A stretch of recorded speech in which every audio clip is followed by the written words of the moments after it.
Bonjour à tous, c'est Dan. Et le petit yaourt. Aujourd'hui on se retrouve pour une nouvelle vidéo, une vidéo de série. Et aujourd'hui on vous parle de deux séries de science-fiction, The Orville et Philip K. Dick's Electric Dreams. Et on commence tout de suite par The Orville. C'est une série de la Fox diffusée entre septembre et décembre 2017. C'était la première saison et elle contenait 12 épisodes. C'est une série créée par Seth MacFarlane à qui on doit notamment Ted ou American Dad, et c'est à la fois une parodie et un hommage à Star Trek. C'est assez marrant parce qu'elle a commencé en même temps que la série Star Trek Discovery, la nouvelle série Star Trek. À première vue on pourrait croire que c'est juste une parodie de Star Trek, mais une fois qu'on passe le premier épisode, l'humour est bien mieux dosé et on a presque l'impression de voir une série qui se passe dans un univers parallèle de Star Trek où tout est un peu moins sérieux. D'ailleurs, si vous vous demandez pourquoi on vous parle pas de la série Star Trek Discovery maintenant, c'est tout simplement parce qu'elle est pas encore terminée, donc on vous en parlera en février. Donc dans cette série, on va suivre le personnage d'Ed Mercer qui va être un peu par hasard promu capitaine de l'USS Orville, un vaisseau d'exploration de la Planetary Union. Et du coup, pour le point du scénario qui apporte pas mal d'humour à la série, c'est que le capitaine Ed Mercer va découvrir que son officier en second est en fait son ex-femme Kelly Grayson. La série nous propose un univers et une ambiance qui plaira aux fans de Star Trek tout en apportant la bonne dose d'humour. Mais The Orville se permet aussi, comme Star Trek, d'aborder des sujets plus intelligents et plus progressistes. Par exemple la question du genre ou la remise en cause d'un système démocratique assez extrémiste.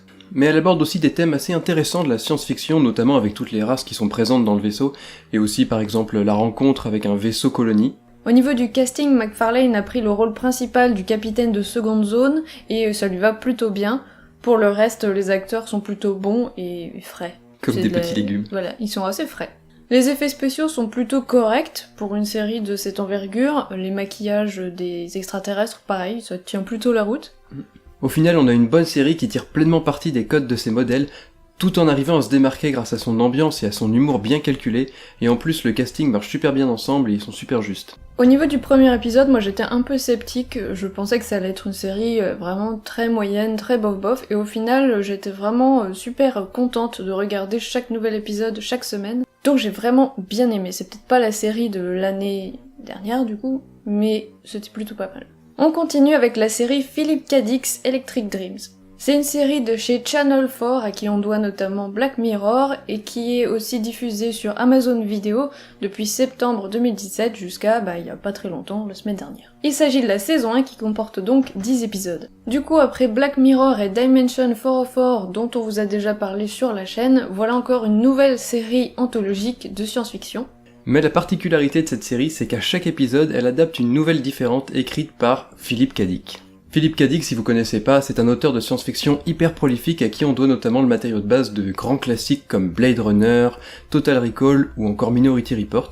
Dans cette série qui a notamment été produite par Bryan Cranston, on va voyager par tranches de 50 minutes dans différents univers de science-fiction. Les nouvelles qui ont été choisies pour être adaptées dans cette saison 1 ont été publiées entre 1953 et 1955 et du coup elles représentent vraiment les débuts de l'écriture de Philip K. Dick. En tout cas, on y décèle déjà sa noirceur, son pessimisme et sa paranoïa appliquée à la science-fiction. On y retrouve des questions intéressantes sur la société, notamment notre rapport à la technologie, l'intelligence artificielle, la manipulation de la réalité, et un thème cher à Philip K. Dick, l'humanité chez les formes de vie artificielles. Il y a aussi une grande dimension poétique, parfois même abstraite, qui donne lieu à des épisodes assez déroutants, qu'il faut prendre comme une expérience de science-fiction. Ce brassage des thèmes et des styles est renforcé par les différents réalisateurs qui apportent chacun leur vision personnelle et nous donnent du coup pas mal d'épisodes assez différents. En plus de ça, on a un casting de qualité qui va changer à chaque épisode. On a par exemple Bryan Cranston qui va jouer dans un épisode. Et au niveau des autres acteurs, on va en avoir des assez connus qu'on a vus dans Harry Potter, Sense8 ou encore Game of Thrones. D'un point de vue visuel et au niveau des effets spéciaux, ça tient la route, c'est pas mal. Après, c'est assez inégal au niveau des épisodes. Et on reste quand même loin derrière la propreté de Black Mirror.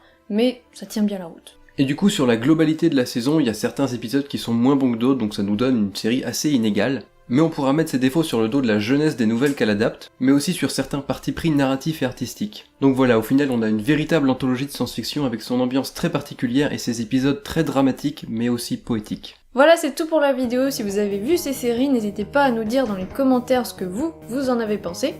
On espère que la vidéo vous a plu, si c'est le cas n'hésitez pas à nous mettre un petit pouce bleu ou à vous abonner à la chaîne pour ne pas rater les prochaines vidéos. Vous pouvez aussi nous retrouver sur les réseaux sociaux, tous les liens sont dans la description, mais aussi sur pugoscope.fr où vous pouvez retrouver dès à présent les chroniques écrites et plus détaillées des séries qu'on vous a présentées. On se retrouve très bientôt pour une prochaine vidéo et en attendant on vous fait des gros bisous. C'est une série. Je ne sais pas dans quel pays nous sommes partis. Et du coup... Philippe. Du coup pour le point du cinéma... Mais non, pas le point. Père prolifique à qui on doit notamment le matériau de base. Je veux cueillir des patates. Pourquoi tu dis ça?